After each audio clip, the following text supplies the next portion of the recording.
Welcome to Truth Behind History. Today we are diving into the story behind one of the most daring rebellions in the ancient world, the revolt of Spartacus. But before we talk about the man with the sword, we need to understand the world he was trying to cut through. Here's a question for you. How does a republic that conquers half the known world nearly collapse from within, not from foreign invasion, but from its own weight? Let's rewind to the 70s BCE. Rome was expanding like wildfire, swallowing up new territories, bringing in slaves by the thousands, parading military triumphs through the streets. To an outsider, this looked like a golden age. But peel back the marble, and you'll find something much more fragile underneath. Because while Rome was growing on the map, it was shrinking from the inside. First, we have what I like to call the expansion illusion. Rome's military victories gave the appearance of unstoppable power, but underneath it all, deep internal instability. Corruption flourished in the Senate. Political factions fought dirty, sometimes literally, with hired street gangs. Ambitious generals started acting like warlords, more loyal to their armies than to the republic. And the military, which once depended on land-owning citizen soldiers, had become a tool of conquest and control, detached from the people it was supposed to serve. Then came the economic fault lines. The rise of latifundia, giant agricultural estates run by the rich and worked by slaves,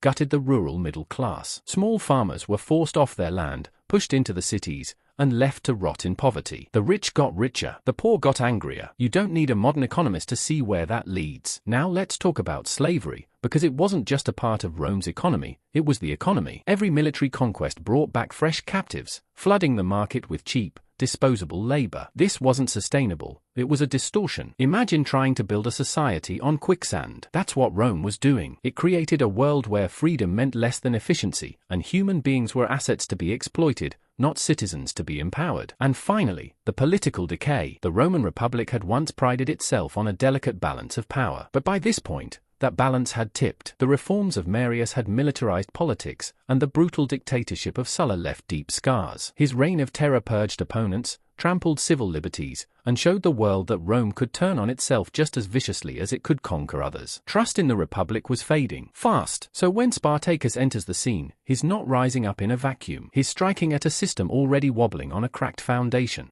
This isn't just the prelude to a rebellion, it's the autopsy of a dying republic. And that's what makes Spartacus's story so powerful. He wasn't just fighting for freedom, he was exposing a system built on exploitation, imbalance, and fear. So now that we've set the stage, let's meet the man who stepped into the arena and didn't stop at survival.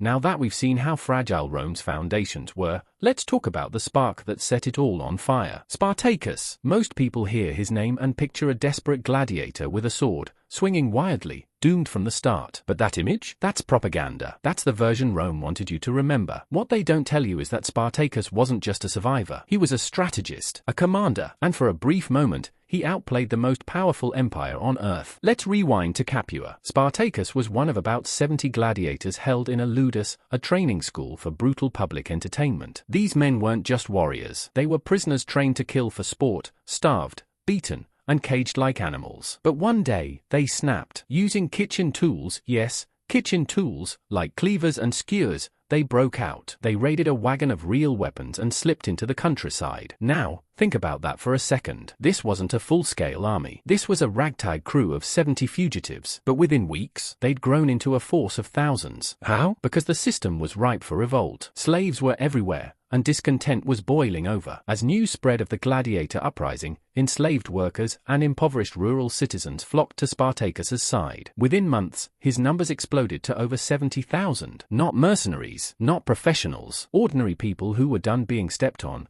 and finally saw someone fighting back. But Spartacus didn't just get lucky. He knew what he was doing. He used the terrain to his advantage, hiding in the mountains, striking quickly, vanishing before the legions could regroup. He avoided open battle when it made sense, and then ambushed with precision when the moment was right. These weren't wild charges, they were tactical hits. Guerrilla warfare. And it worked. Spartacus repeatedly defeated Roman armies sent to crush him. Think about that. The most organized, well-funded military machine in the world was being outmaneuvered by a fugitive slave leading an untrained, decentralized force. And here's the kicker, Rome noticed. This wasn't just some minor disturbance in the provinces. This was a movement, a threat, a humiliation, a sign that maybe, just maybe, the system wasn't as stable as the elites claimed it was. Spartacus forced the Roman Republic to confront its own contradictions. A state built on conquest, suddenly afraid of its conquered. So before we write him off as a mere rebel, we have to ask, How did this man, once caged for sport, become the architect of one of the most successful insurgencies in ancient history? And more importantly, what was he planning next?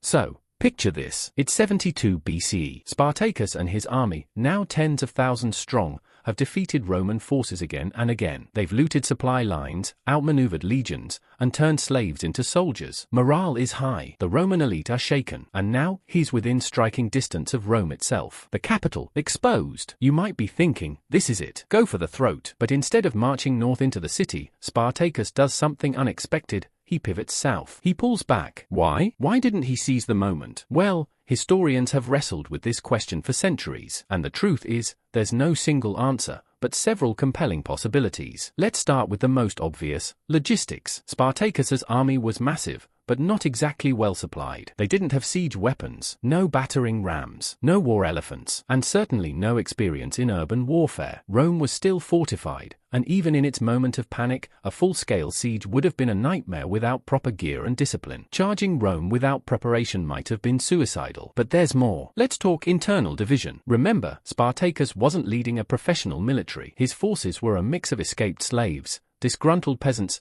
and former gladiators, each with their own motivations. Some wanted revenge, some wanted freedom, some just wanted to go home. Tensions were growing inside the ranks. A march on Rome would have required absolute unity, and that unity was cracking. Then their strategy. Spartacus might have seen the bigger picture. Maybe his goal was never to overthrow the Republic, maybe it was to escape it. Some sources suggest he wanted to lead his people north, over the Alps, back to their homelands. Avoid Rome altogether. Live free. If true, then the pivot south could have been a defensive move, not a retreat, but a regrouping. And yet, Rome was vulnerable. Politically, the Senate was in chaos. Generals were pointing fingers. Commanders were being humiliated. The city's defenses were stretched thin, and the people were terrified. Had Spartacus pushed forward, who knows what might have happened. But he didn't. Instead, Rome survived, not because it was strong, but because Spartacus held back. Was it restraint? A missed opportunity? A sign of division? Or a brilliant long-term calculation? Whatever the reason, this was the moment when everything changed. The window of opportunity closed, and Rome began to prepare its counterattack. The rebel who had once dictated the battlefield was now being hunted. And from this point on, Rome would stop underestimating Spartacus.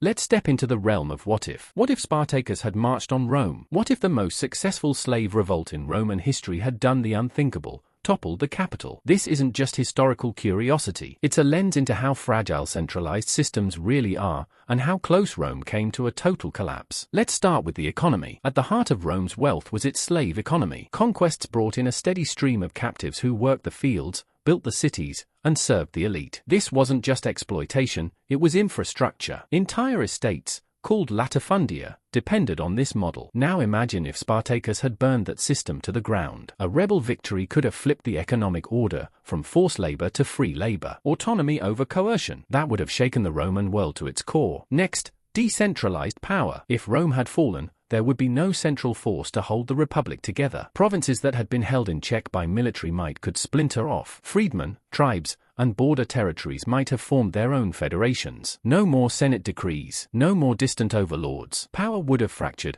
and maybe for the first time, people on the margins could have rewritten the rules. Then there's law and civic order. Think about it. Roman citizenship, inheritance, property rights, all built on the assumption that the state would endure. With that state in ruins, these foundations would face radical renegotiation. Landowners might lose their estates. The privileged might lose their legal protections. Rome wasn't just a city, it was a legal machine. And that machine would have stopped. And now we ask the biggest what if of all. What if there was no empire, no Julius Caesar rising from the ashes of a broken republic?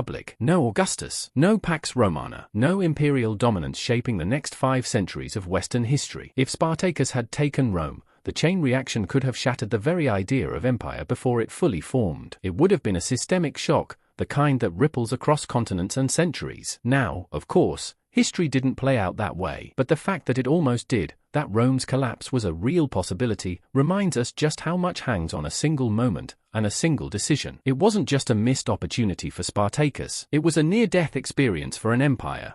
After years of chaos, Rome finally caught up. Crassus, one of the wealthiest men in Roman history, was given command. He wasn't just chasing Spartacus, He was saving the Republic's reputation. And the response? Brutal, calculated, absolute. Spartacus's army was eventually cornered and crushed. And for those who survived, Rome made an example of them. 6,000 men were crucified along the Appian Way, a grotesque display stretching over 100 miles. This wasn't justice. This was theater. A message in blood and wood: challenge the system, and this is your reward. But Rome's retaliation didn't stop at the battlefield. It extended into something far more lasting: the narrative. Because here's the thing about power: it doesn't just punish, it rewrites. The version of Spartacus that entered Roman history wasn't a visionary or a strategist. He was reduced to a savage, an anomaly, a glitch in the system. The Senate made sure his rebellion was remembered as a dangerous fluke, not a sign of deeper problems. There were no monuments, no trials, no serious public debates about reform. Why? Because acknowledging the legitimacy of Spartacus's grievances would mean questioning the system itself, and that was off limits. So Rome sanitized the story, and in doing so, it reinforced its authority. The rebellion was used to justify even more control, stronger armies, harsher laws,